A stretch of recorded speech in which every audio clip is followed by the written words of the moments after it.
सुषमा स्वराज को लोग आज भी एक ऐसे नेता के रूप में याद करते हैं जिन्होंने तमाम मुद्दों पर आम लोगों की आवाज़ सड़क से संसद तक बुलंद की। तो वहीं केंद्रीय विदेश मंत्री के रूप में न जाने कितने ज़रूरतमंदों की उन्होंने मदद की। सुषमा जी का व्यक्तित्व ही ऐसा था जिसके ओस से शायद ही कोई ऐसा होगा जो प्रभावित न हुआ हो।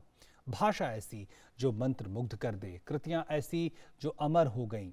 ऐसी ही आभापूर्ण, ओजस्वी, निर्भीक अडिग सुषमा जी को दी गई सुषमांजलि।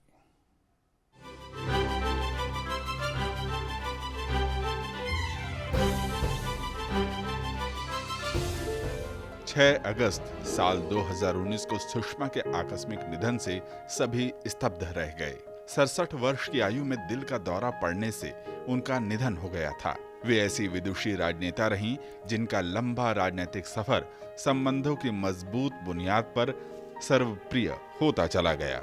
उनकी पुण्यतिथि पर उपराष्ट्रपति वेंकैया नायडू ने अपने भावपूर्ण संदेश में कहा कि इस बार रक्षाबंधन पर उनकी बहन नहीं थी, सिर्फ यादें चारों ओर रहीं।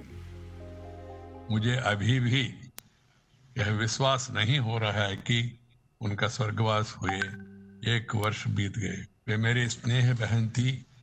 रक्षाबंधन पर मुझे राखी बांधने हमारा घर आती थी। उनके बिना ये रक्षाबंधन मेरे लिए नितांत अकेला और अधूरा रहा है। देश की मुखर आवाज रहे सुषमा स्वराज को याद करते हुए प्रधानमंत्री मोदी ने ट्वीट पर लिखा कि उनके आकस्मिक व दुर्भाग्यपूर्ण निधन से बहुत लोग दुखी हुए। उन्होंने निस्वार्थ भाव से देश की सेवा की और वैश्विक मंच पर भारत की मुखर आवाज थी। इस संदेश के साथ ही प्रधानमंत्री ने बीते साल सुषमा जी की प्रार्थना सभा के अपने संदेश को भी साझा किया। विदेश मंत्रालय की हर चीज में प्रोटोकॉल सबसे पहले होता है।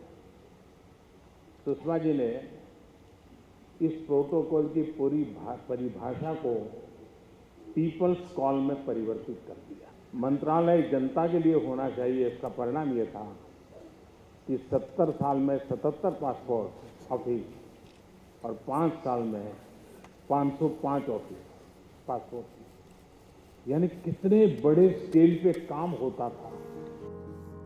सूचना व प्रसारण मंत्री प्रकाश जावड़ेकर ने सुषमा स्वराज की याद में संस्कार भारती व संस्कृति गंगा न्यास द्वारा आयोजित सुषमांजलि कार्यक्रम में अपने संदेश में उन्होंने सुषमा जी को अपना मार्गदर्शक बताया।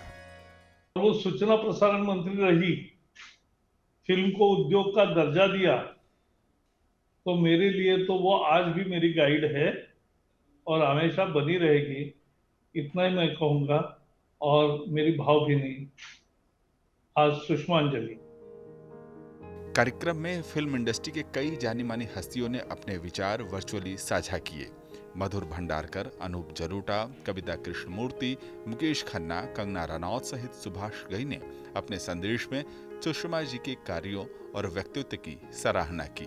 उनकी जो थीम थी हर चीज की मैं देखता था, चाहे एज ए पॉलिटिशियन, चाहे ऐसे ऑरेटर, चाहे ऐसे सामाजिक रूप से, पारिवारिक रूप से, कोई कभी दुखी ना हो, ये उनका एक सार था। A great minister, a great parliamentarian, and for me she epitomized and symbolized all the great qualities of Indian womanhood. सूचना प्रसारण मंत्री रहते हुए सुषमा जी ने प्रसार भारती के गठन और फिल्म को उद्योग का दर्जा देकर बड़े कदम उठाए। उन्होंने जब साल 2014 में विदेश मंत्री का प्रभार संभाला, तब भी उनके द्वारा उठाए गए कदम लोगों के जीवन, मन, मस्तिष्क और उनके दिलों में अमिट छाप छोड़ गए। जो भी महकमा संभाला उसमें जन कल्याण के लिए बड़े से बड़े फैसले लिए। वो चाहे छोटी सी 13 दिन की अवधि थी, जब वो पहली बार आईएनबी मिनिस्टर बनी तो उन्होंने ये फैसला लिया कि पार्लियामेंट्री प्रोसीडिंग्स का लाइव टेलीकास्ट होना चाहिए। जब वो दोबारा 1997 में चुनकर आई और दोबारा आईएनबी मिनिस्टर बनी तो उन्होंने ये फैसला लिया कि इंडस्ट्री का दर्जा फिल्म इंडस्ट्री को दिया जाना चाहिए और प्रसार भारती का गठन होना चाहिए। सुषमा जी की पहली पुण्यतिथि पर याद करते हुए विदेश मंत्री एस जयशंकर ने ट्वीट कर उन्हें अपनी प्रेरणा बताया, तो वहीं लोकसभा अध्यक्ष ने उन्हें सर्वप्रिय, सर्वमान्य नेता करार दिया। भाजपा अध्यक्ष जेपी नड्डा ने सुषमा जी को सौम्यता की प्रतिमूर्ति बताया। वाकई सुषमा जी जैसे राजनेता विरले ही होते हैं। वे 7 बार संसद की सदस्य और 3 बार विधानसभा की सदस्य रहीं। अपने राजनीतिक जीवन में उन्होंने सदैव जन कल्याण को सबसे पहले रखा। Bureau report, DD news. और प्रधानमंत्री नरेंद्र